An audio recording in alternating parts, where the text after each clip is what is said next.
দীঘায় এত বড় জগন্নাথ মন্দির করছেন মমতা বন্দ্যোপাধ্যায়, তাতে বিরোধী দলনেতা এবং বিজেপির এত জ্বলছে কেন?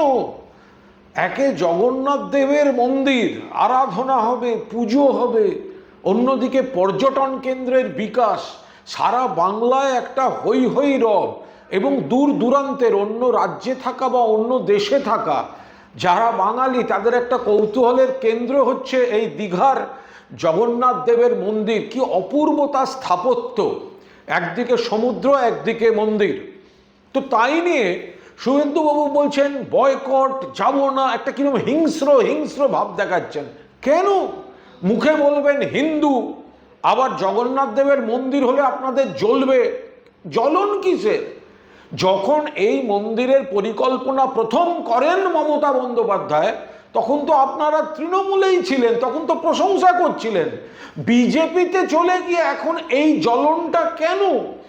মানুষ তো দেখছেন। আপনি যদি মুখে বলেন হিন্দু, ওই মন্দিরের পাশ দিয়ে যখন কালো গাড়িতে যাবেন তখন কি একবারও প্রণাম করবেন না? প্রণাম না করে যেতে পারবেন?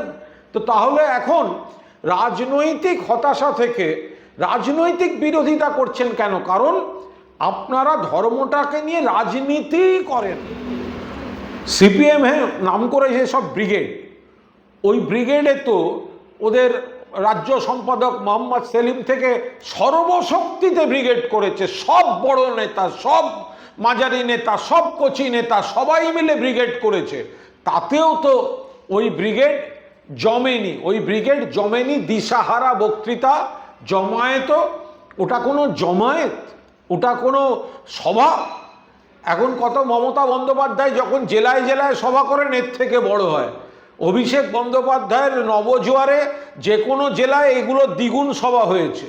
তো সুতরাং এসব কোনো আলোচনায় আসবে না। দিশাহীন, কারা মূল শত্রু, দেশের শত্রু, বাংলার শত্রু জানেন না।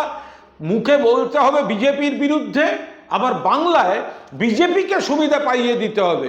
যারা ব্রিগেডে যাবে তারা ফিরে এসে বিজেপিকে ভোট দেবে, যেটা হয়ে আসছে সিপিএমের। তাই সম্পূর্ণ দিশাহীন, তাৎপর্যহীন, প্রাসঙ্গিকতাহীন।